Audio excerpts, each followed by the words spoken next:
Hi everyone, so today I'm going to take you through an exploratory factor analysis, which is everything that you're going to need to know for the scale development assignment.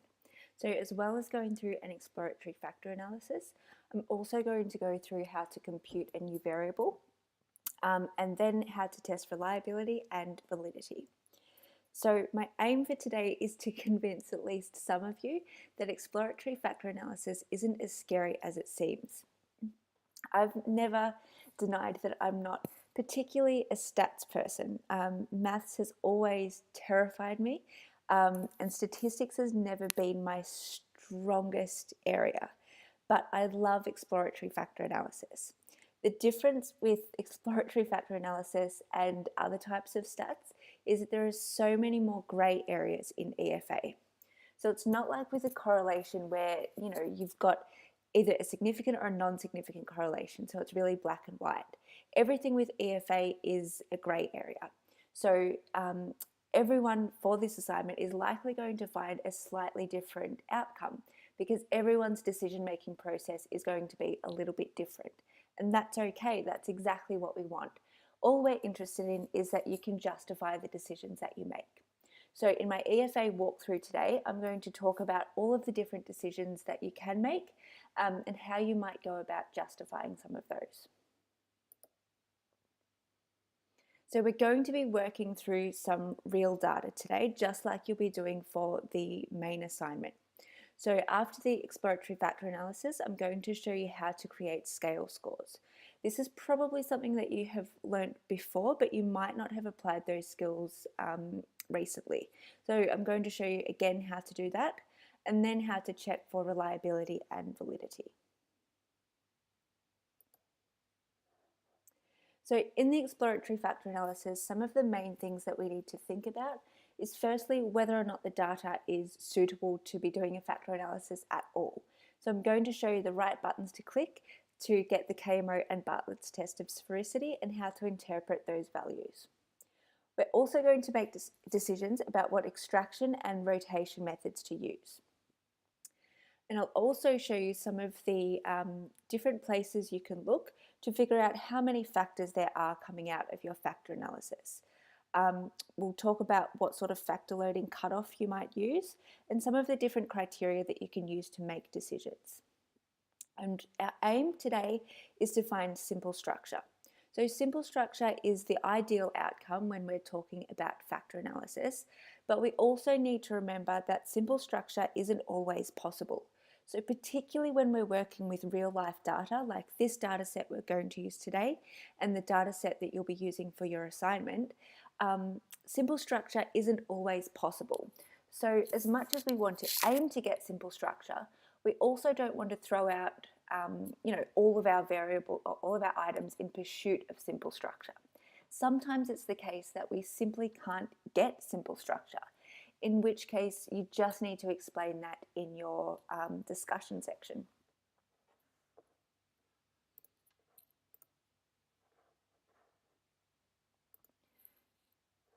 Okay, so this is the data set that we're working with today. The data set is called loneliness data.sav and it will be available somewhere on Canvas. The analysis that we're doing today is on the UCLA loneliness scale. So this one was developed in 1996 by Russell and includes 20 items. So previous research has found that this loneliness scale typically comes up with two factors. One of the factors represents the positively scored items, and one of the factors represents the negatively scored items. And all items are measured on a Likert scale from 1 to 4, so never to always. We're also going to be testing validity later on today, and the variables that we can use to test validity are from gender, age, positive and negative affect, life satisfaction, and belonging on campus. And so you know what we're working with, here is the items from the loneliness scale. So you can see that about half of them are reverse scored and half of them are positively scored. So pause this video and take a quick moment to have a read through these items so that you can get a sense of what we're working with. And you might be able to already identify some items that could be potentially problematic coming up in our factor analysis. During factor analysis, one of the things that we need to keep in mind is that the decisions that we make also need to have some justifications behind them. So not necessarily just based on the statistics, but also based on the items themselves. So we need to be consistently looking back and forth between the factor analysis and the items to figure out, potentially, is there an issue with the wording of an item? Is it confusing? Is it double-barreled? Is it ambiguous? Is there something going on with that particular item that could be making it not perform so well in the factor analysis?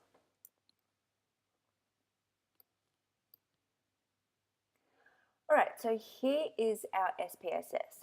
The first thing we're going to do is run the factor analysis. So in order to do that, we go Analyze Dimension Reduction Factor. And I've already moved across all of the loneliness items. So note that the only items we're including in the factor analysis are the loneliness items. We're not moving across any of the variables we're going to be using to test for validity later on. The only ones we move across are the loneliness items. Then we go into descriptives and we want to select KMO and Bartlett's test of sphericity. Now, the extraction method is one of the first decisions that we need to make when it comes to factor analysis. The one thing I really don't want you to do is to leave the default here, which is principal components analysis. Principal components analysis is not factor analysis. So if you leave this extraction method for your assignment, that will impact on your mark. So make sure that you're picking a different extraction method. The one that we're going to go with today, and a really common one to use in psychology, is maximum likelihood. We're also going to select scree plot today, and we're going to leave this for now and just extract factors based on eigenvalues greater than 1. So in other words, we're going to follow Kaiser's criterion here. Just while I'm here, every now and then students tend to get an error in SPSS that says that the factor analysis couldn't converge in the maximum number of iterations or something like that. And basically what that is saying is that SPSS has given 25 goes to try to get a factor solution, and if it hasn't been able to do it in 25 goes, it just gives up. So if you ever get that error, all you need to do is change this maximum iterations for convergence to 50 or something like that, whatever number you need in order to get SPSS to work. It's an issue that comes up fairly regularly, but not too often, so it's probably not going to be something we need to worry about today. We're just going to leave that at 25 at this point. When I'm doing a factor analysis, I generally tend to start off by not doing any rotations. And the reason for that is I just like to get a bit of a feel for what the data is doing. We don't need anything under scores, but under options, we're not going to get any of the options just yet. All right, so to run the factor analysis, we're just going to click OK.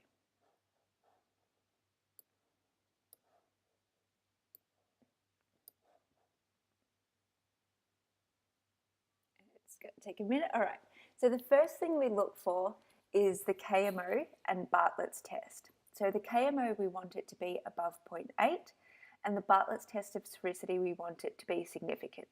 So we've got that today, and that tells us that this data is appropriate to be conducting factor analysis on. The second thing that we look at is the communalities. So we look in this extraction column here, not in the initial column. So communalities is one of the decisions that you're going to have to make. Some people recommend items with communalities above 0.3, others will say 0.2, others might say 0.4. It really depends. So it doesn't matter which one of those you pick, as long as you've got a justification for it. So for justifications for communalities, you can look in places like Tabachnik and Fidel, which is available through the Swinburne Library website. You can also search EBSCOhost and Swinburne Library for terms like factor analysis best practice. And there will be a lot of articles from people who have basically spent their entire careers talking about the best things to do in factor analysis. So they can be really good places to look for a justification for what cutoff point you're going to choose for the communalities. I've marked hundreds and hundreds of these assignments over the years, and I can tell you that the justification for the communalities is something that probably at least half of the students tend to miss. So definitely make sure that you do include that. So for now, we're just going to do a quick scan through the communalities and see if there are anything below 0.3. So we have loneliness 8 and loneliness 17 that are potentially looking a little bit problematic. We're not going to do anything about that now, but we're just going to flag that for later on. The next table we see is our total variance explained table. So this tells us how many factors have been extracted. So we can see that there have been 3 factors extracted that together explain 53.21% of the variance in loneliness. I'm also often asked what the ideal percentage of variance explained is, and there isn't really an answer for that. In psychology, we don't expect there to be a huge percentage, so we're definitely not looking for something like 80 or 90%, but depending on the variables you're looking at, even something like 30 or 40% can still be acceptable. So it's not really something that you have to worry about too much for this assignment, but you should definitely report on it. So you can see here that SPSS has followed Kaiser's criterion like we told it to, and has extracted all of the factors which have eigenvalues above 1.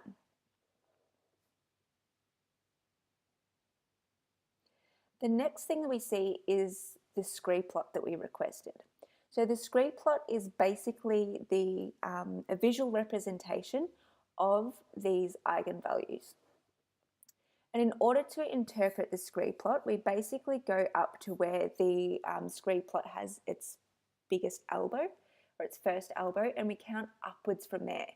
So this one is saying that we should retain 1, 2 factors. So it's not really consistent with the number of factors that has been extracted so far. So that's something we're going to think about. And then we look at the factor matrix, which is a little bit of a mess to look at the moment. The factor loadings is another decision that you're going to have to make. Similar to the communalities, some people suggest 0.3, some suggest 0.32, some suggest 0.4, others suggest 0.2. So it really just goes back to making sure that you've got some sort of a justification for it. Again, resources like Tabachnik and Fidel are going to have a pretty clear answer for you that you can follow. So we can see here, if we go with a 0.2 factor cutoff, that there is definitely some cross-loading, which is what we would expect, given that we haven't used any rotation method yet. So I do this to kind of get a little bit of a feel for the data. Not using a rotation method is definitely not recommended, so we're going to go back now and add in a rotation. So in order to do that, if you click on this green button here, it brings up the all of the recently used analysis. And so it's easy to just go back into your factor analysis and everything is left there the same. So then we can go into rotation and pick which rotation method we're going to try. There are 2 different types of rotation methods, oblique and orthogonal. Orthogonal we would use if we're not expecting the factors to correlate, in which case we might use something like Varimax. But with most things in psychology, we're expecting that the factors will correlate with each other. So we're going to choose an oblique rotation. So we have a choice here between direct Obermann and Promax. There isn't really a huge difference. It's more about what SPSS is doing in the background with the information. Direct Obermann has a little bit of a quirk about it in that every now and then the the factor loadings that come up will all be negatively loaded, which isn't an issue. It just means it's a little bit more difficult to interpret what's going on. Switching to Promax usually solves that issue, but we're going to just start with direct oblimum, which is one of the more commonly used oblique rotations. And we're just going to keep everything else the same, so we'll click OK. So again, we check KMO and Bartlett's, that's fine. The communalities wouldn't have changed, so we still have loneliness 8 and loneliness 17 is potentially problematic. We've still extracted 3 factors. The scree plot is still telling us we probably only have 2 factors. And the important thing to note here is once you've used a rotation, you don't look at the factor matrix. You scroll down and it's the pattern matrix that we're interested in, not the factor matrix and not the structure matrix. So looking at the pattern matrix now, we can see that we've gotten rid of most of those cross-loading variables we had before, but we still have some. So loneliness 3 is standing out.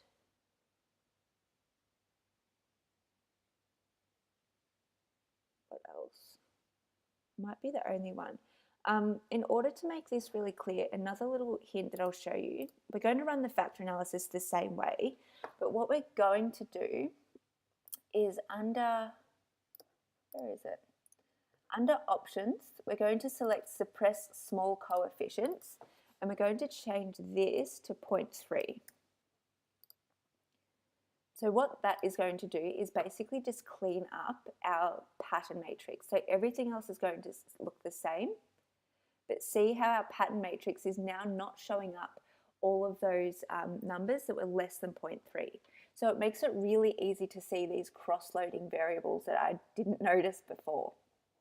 So when you're presenting your data for your assignment, the easiest way to do it in SPSS is to suppress those small coefficients so that you can easily just look at the table and figure out what's going on.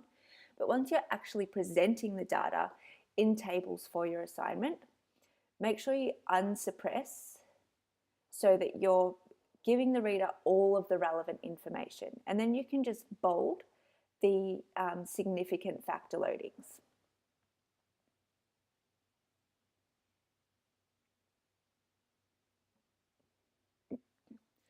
Okay, so this is where we need to make a decision about what step to take next. So we have a few different options here. One option we can try is forcing the number of factors. So our scree plot is telling us something a little bit different to our number of factors extracted. So we could tell SPSS to just give us 2 factors. Another thing we can try is removing the items with the low communalities, which we'd already flagged as being potentially problematic. Or another thing we can do is to begin removing the items that are cross-loading.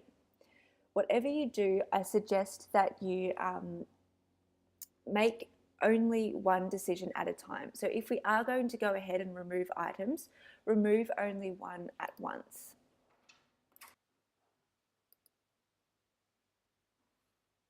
All right, so what I'm going to do here is, get rid of that, I'm going to begin by removing loneliness 15R. So the reason I've chosen this one is because it is cross-loading, but the cross-loadings are very, very close to each other. So it seems to be the most problematic item at the moment. So I can easily do that by just clicking on that green button, going back into my analysis, scrolling down, and to remove an item, all you need to do is take it out of the analysis. So you don't need to delete it from SPSS or anything like that. We just remove it from the actual analysis and we run it again. Again, we need to check KMO and Bartlett's. We can scroll down and see our communalities. So loneliness 8, loneliness 17, still problematic. We still have 3 factors extracted, and our scree plot is still telling us that we probably actually have 2 factors.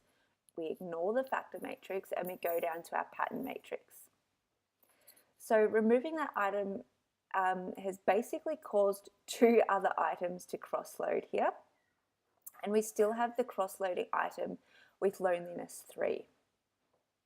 So we can try some different things here. We can try to change our rotation method. Let's see what happens if we switch to Promax. See how I'm making only one decision at a time.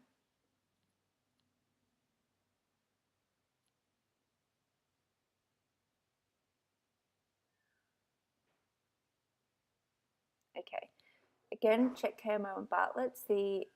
The communalities, loneliness 8, loneliness 17, still a problem. We still have 3 factors extracted. And looking at our pattern matrix, we still have some cross-loading variables, but not as many. So loneliness 16 and loneliness 3 is still a problem. Now loneliness 16,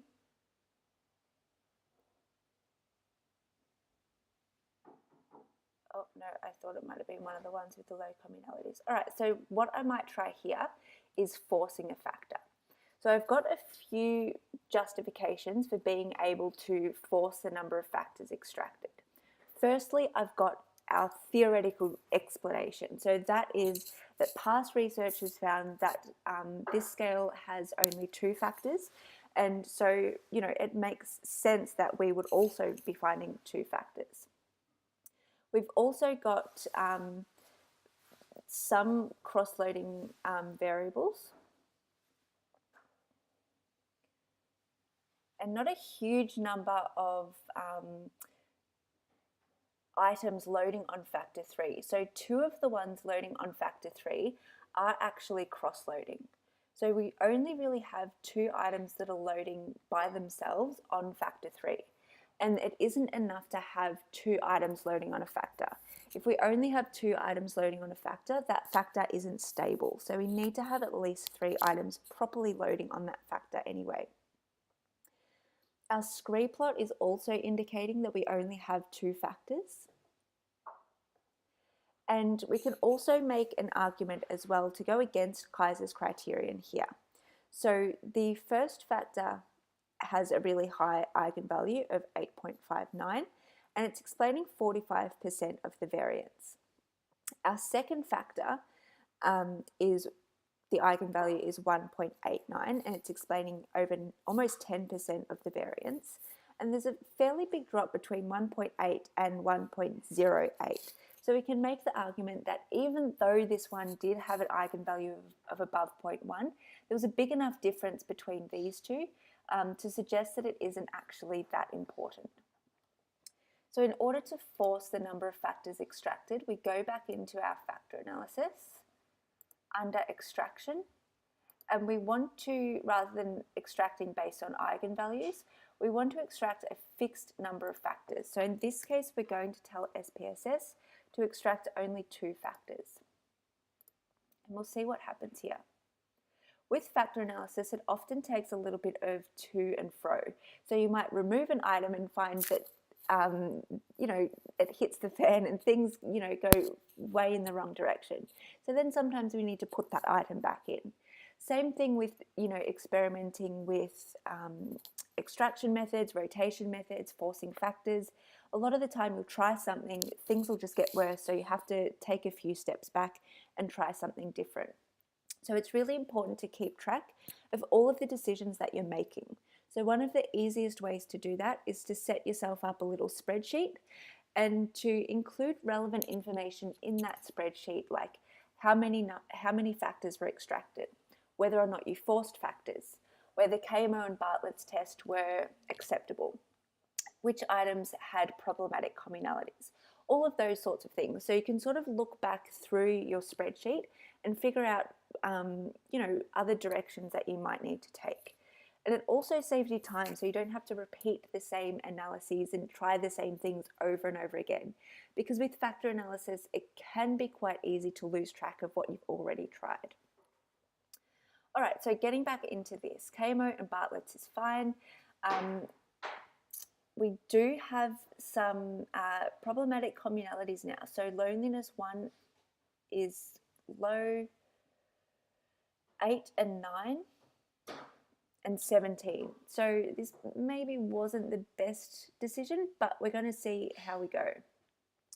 So our two factors extracted have explained, where are we, like 49% of the variance.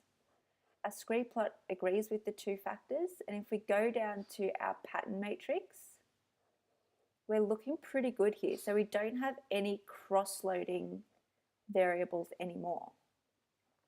Everything is loading on just one factor, and there are no items in here that aren't loading on a factor. If that was the case, that would have been one of the first things we tried to do. So we would have tried to remove any items that weren't loading on any factor. So things are looking pretty good with our pattern matrix, but to make things even better, we perhaps want to improve these communalities.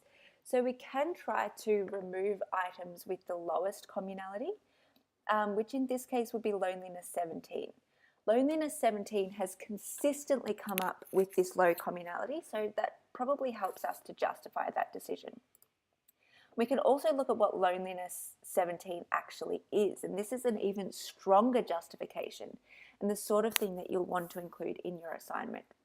So loneliness 17 is how often do you feel shy? So if we're trying to measure loneliness, asking about how often someone feels shy, to me that's raising some red flags. So I'm definitely a very shy person, that's just my personality, I'm very introverted, but I'm not a lonely person. So if I can be shy but not lonely, that's an indication to me that asking about shyness in a measure that's supposed to be about loneliness is probably not quite on the right track. So here's some good justification for me to get rid of loneliness 17. So go back into our factor analysis, scroll down, select 17 and chuck it out. Okay, where are we? KML and Bartlett's still all good. We have loneliness 1, 8, 9 with low communalities. We've got the two factors extracted, and now you'll notice that it's only these two factors that actually have eigenvalues above 1. We scroll down to our pattern matrix. So this is looking pretty strong. So again, we've got no cross-loading variables. So we could possibly stop here if we wanted to. If we want to make it really strong and it won't affect things too negatively, we can try to remove the item with the next lowest communality, which would be loneliness 9. We can look to see what loneliness 9 is. How often do you feel outgoing and friendly? If you think back to week 2, which is when we would have covered item development, one of the things that we talked about in developing items was making sure that you don't have any double-barreled items. This one is probably a good example of a double-barreled item. Outgoing and friendly are two different things. So I would like to think I'm a friendly person, but as I said before, I'm not an outgoing person. I'm a shy person. So if I was having to answer this item, that would be kind of difficult for me to do because I want to strongly agree that I'm friendly, but I'd probably want to strongly disagree that I'm an outgoing person. So here's some more justification for removing that item. So let's go in again and get rid of item 9.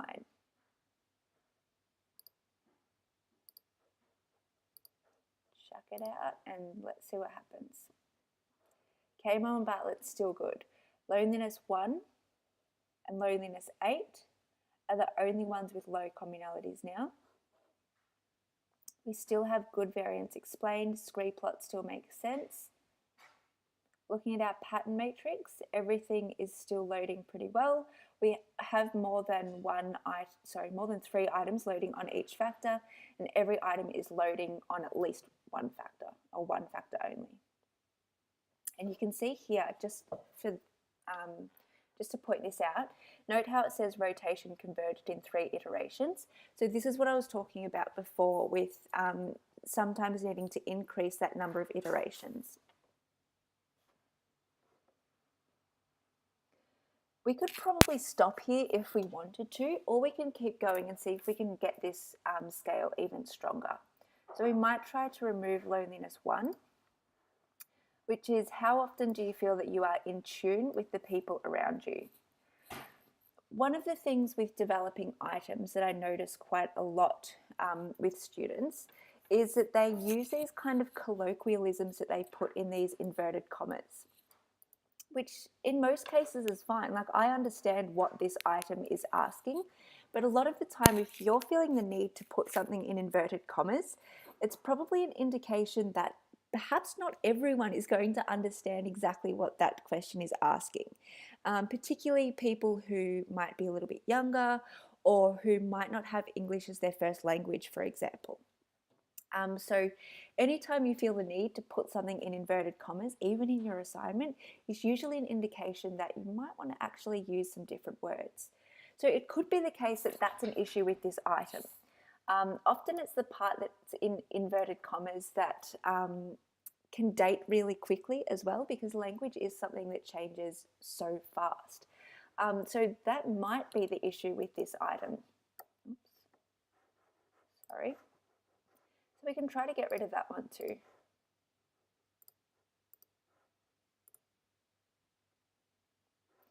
Checking KMO and Bartlett's all good. Communalities. Loneliness 8, still slightly problematic. Factors looking good. Total variance explained looking good. Scree plot makes sense. Pattern matrix, still looking good. Oh yeah, so sometimes SPSS does this thing where the factor loading will be greater than 1. But I can't remember why it does that. I think changing the rotation method fixes that up, but it's not really something that you have to worry about. It's one of those weird SPSS in the background things. So again, we could stop here. We could make an argument for retaining, where was it? Loneliness 8. Let's have a look at loneliness 8, see what it's asking, and make the decision whether or not we need to remove it. So how often do you feel that your interests and ideas are not shared by those around you? So this could be another example of a double-barreled item. So interests and ideas, kind of asking about 2 different things. And it's also a little bit strange in the wording. So how often do you feel that your interests and ideas are not shared by those around you? It takes a little bit of mental work to figure out what it's actually asking. So that could be why this item is coming up as problematic. Let's have a go at removing it. And this is the one that's been problematic with that communality all the way through as well. All right, KMO and Bartlett's looking good. Extraction. Finally, we've got all of our communalities above 0.3. Factors looking good. Total variance explained looking good. Scree plot looking good. And we scroll down to our pattern matrix. And I'd say that we have simple structure. So if you have a look at the items that are loading on each of the 2 factors, remember I said right at the start that past research has found it's the positively worded items that tend to load on one factor and the negatively loaded items that load on the other factor. So that's what we found here. It's only the items that are reverse scored, so the ones with the R, that are loading on factor 2. All of the positively scored items are loading on factor 1. So I would probably say that we stop our factor analysis here. I'd say that we have found simple structure. It's fitting in with the theory. We've got justifications for all of the items that we've removed, either based on communalities, their loadings, and the actual wording of the items themselves, which is really important to include. Our KMO and Bartlett's is good, and everything is really aligned. So the number of factors that we've extracted, even though we did force the number of factors back a few steps ago, it's still fitting in with Kaiser's criterion, where we've only retained those ones with the eigenvalues above 0.1, and our Scree plot's agreeing with that. So I'm going to say that we've got simple structure here. So the next thing that we're going to do is compute a new variable using these items that are left over. Okay, so in order to compute a new variable, I've just written down all of the items that we have left loading on factor 1.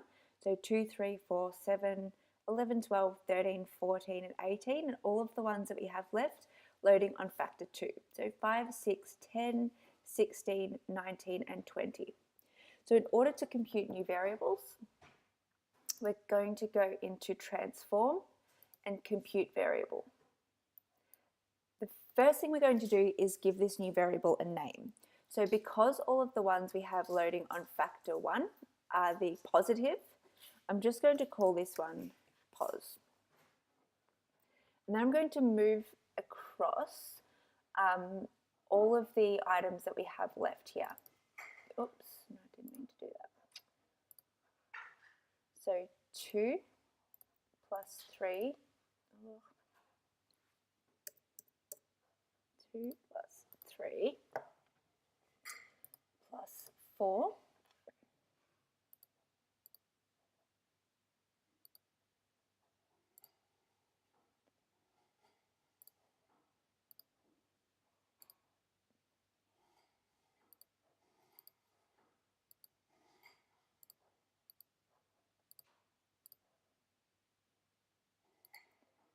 14 and 18. Okay, so all I need to do in order to compute the new variable is to add all of them together. There's also another way that you can do it as well, and that is to compute a mean. Computing a mean can sometimes be a little bit more useful because it helps you to interpret it a little more easy. So you can just click OK.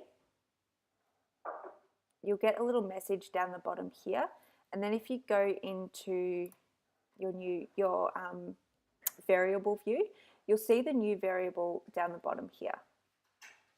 In the data view, you'll see it right at the end, and you'll see how the scores are, like 26, 28, 22. What does that actually mean? It's a little bit difficult to actually interpret.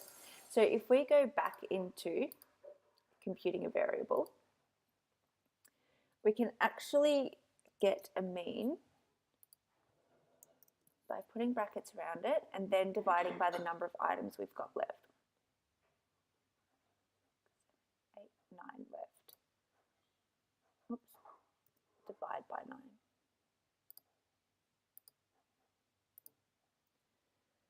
I'm just going to call this one pos mean. Click OK. So again, we're going to get that little message down the bottom, and we can see the difference here between computing a mean and just computing or a summed score. So by computing a mean, remember that loneliness was measured on a scale from 1 to 4. So we know then that those who are scoring, 1 point something are going to have really low levels of loneliness, and those who are closer to 4 are going to be much higher on loneliness. So it just makes it a little bit easier for us to interpret what's going on. So we've computed one variable there. I'll show you the steps to do it again. So transform compute variable. Get rid of everything that's already there. And we're going to compute factor 2, which was the negatively loaded ones. So that was, if we put it in brackets here, 5 plus 6, 10,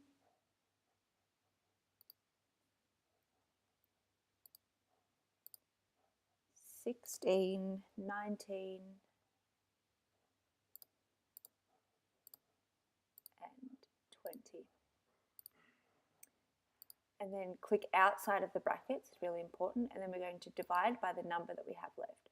1, 2, 3, 4, 5, 6. And OK. So we get that message down the bottom here that tells us something's been done, and we can see the new variable at the end there.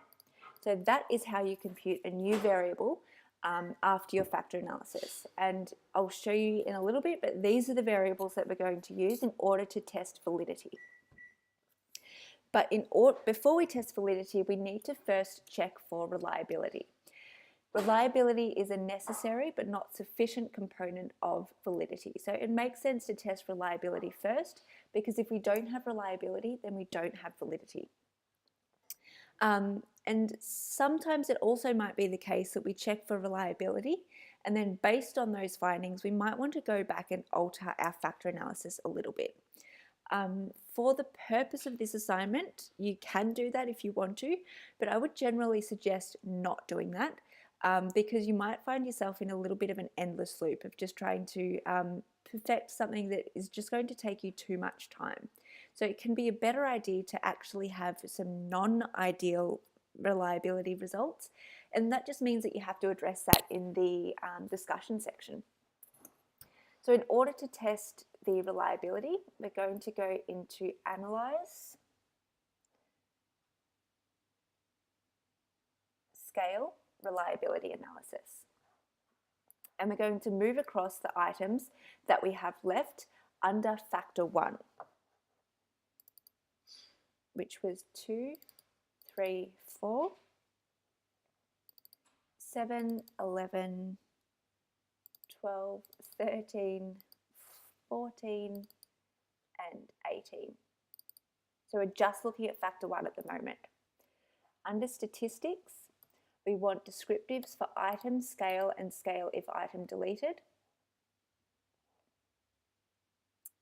Okay, and we just want to make sure that the model is set to alpha, which is the default anyway, and then we can click OK to run it. So the first thing that we look at here is Cronbach's alpha. So for Factor 1, our Cronbach's alpha is 0.918, which is excellent reliability.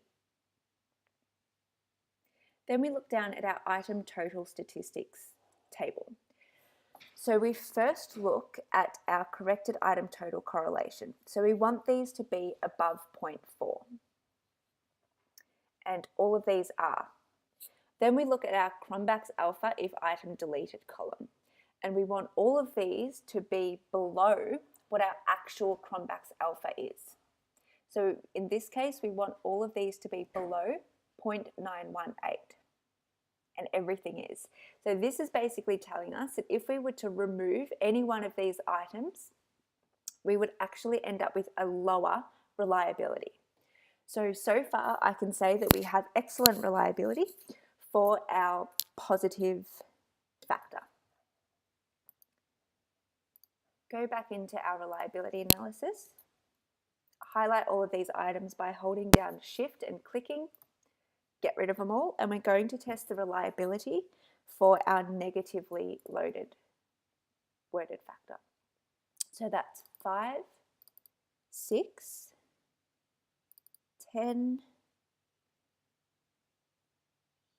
16,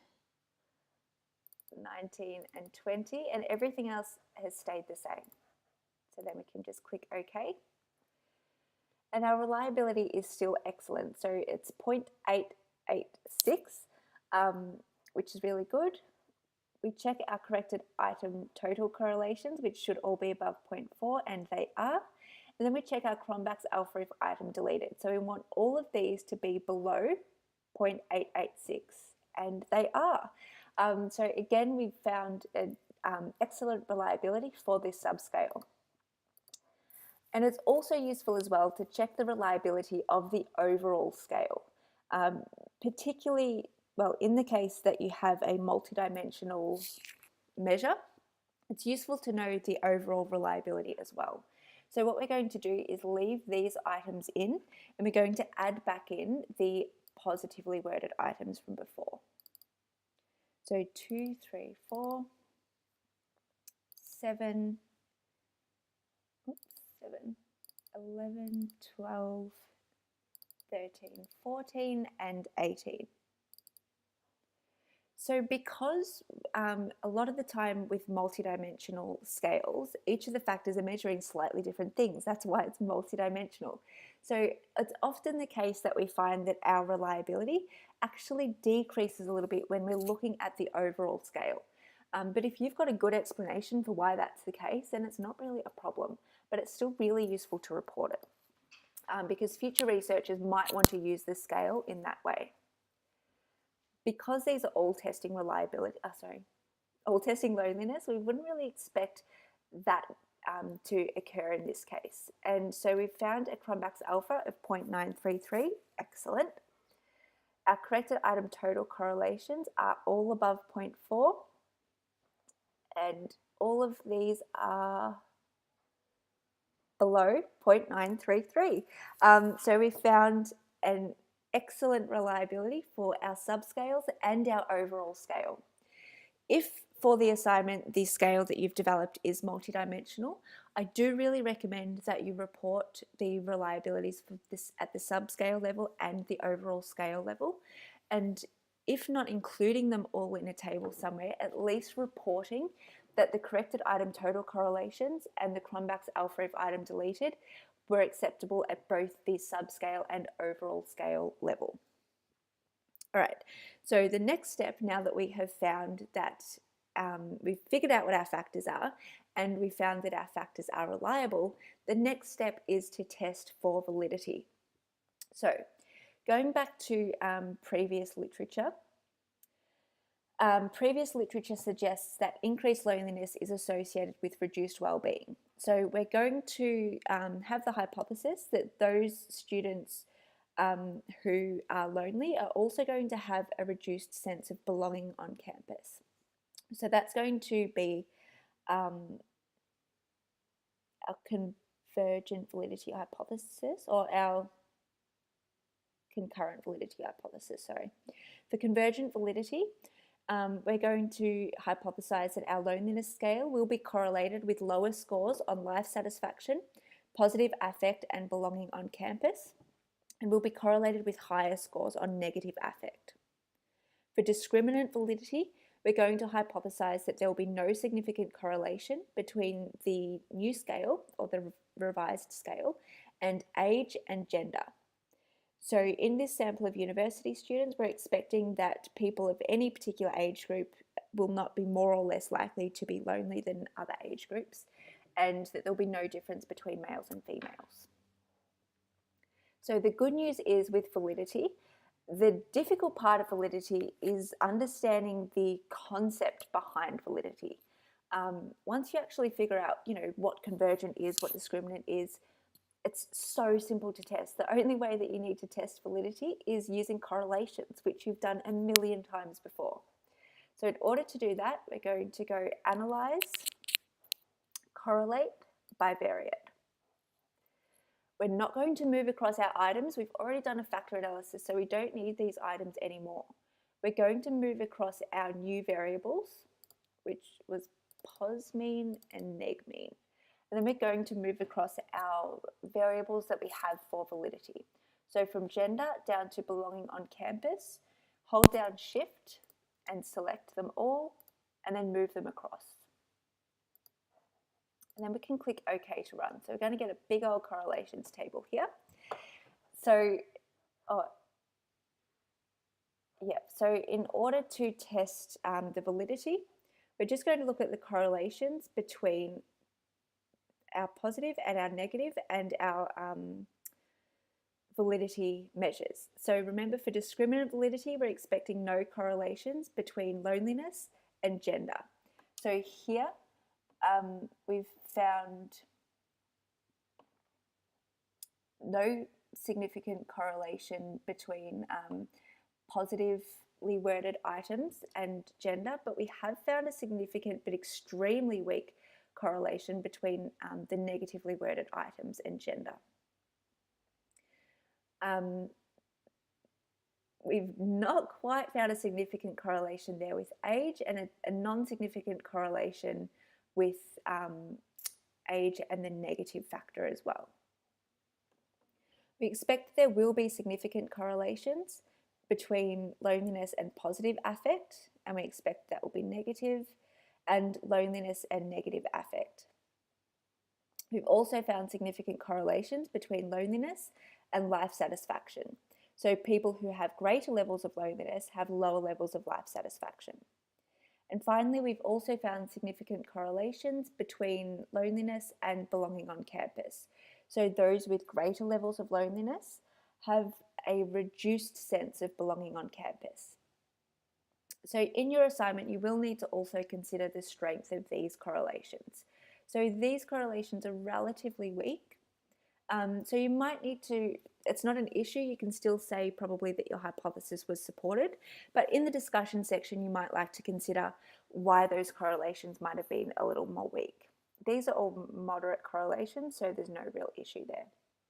So overall, to recap, we've done a factor analysis on our loneliness scale. By using the statistics and the wording of the items themselves, we've found that after reducing some of the items, we found a two-factor model for loneliness.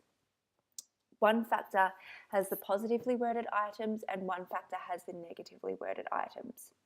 Through our reliability analysis, we found that each of those two subscales was highly reliable. And through our correlations, we've found that we generally have support for validity.